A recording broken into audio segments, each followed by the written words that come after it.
Chào các bạn, mình thấy ở trên mạng các bạn hỏi rất là nhiều về cách để cài app Singtu ở trên điện thoại.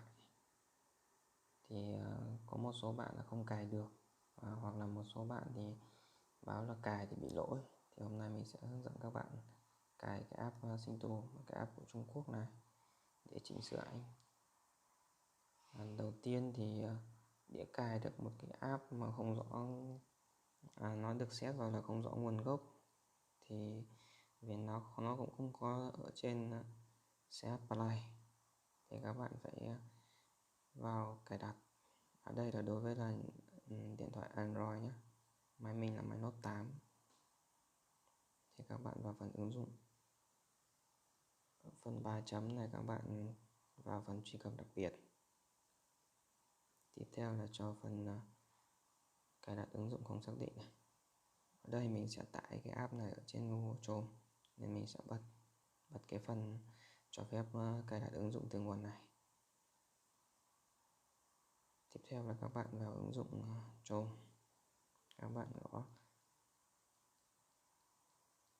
tải app Singtu APK Việt hóa.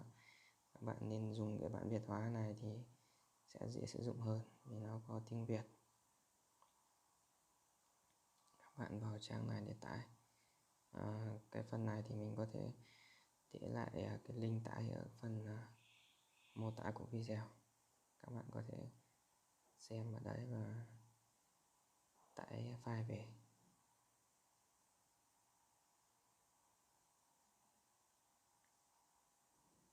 Nhấn tải xuống, các bạn chờ tải một chút nhé.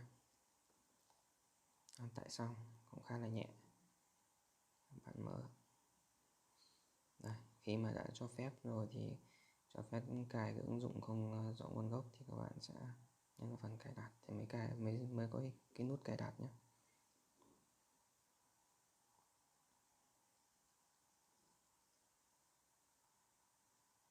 Các bạn chờ một chút. Ok, mở này. Bạn đồng ý, tắt thông báo đi nhé, tại vì mình cũng không thích nó có những cái thông báo ngoại lệ. Đây thì mình có thể chọn cái ảnh bất kỳ này. Nó phải cho phép các bạn truy cập vào cái thiết bị trên phương tiện trên thiết bị của bạn này. Các bạn chọn một ảnh bất kỳ này. Đây thì nó sẽ có chỉnh ảnh chân dung này, màu sắc này, điều chỉnh độ sáng, tương phản, bảo hòa, dán nhãn. Cái hay của cái này là có thể dùng để tìm một số cái nhãn như trăng này, rồi Tết này, hay là Trung thu. Các bạn có thể làm thông qua cái app này và chỉnh một số cái ảnh rất là đẹp ở trên này.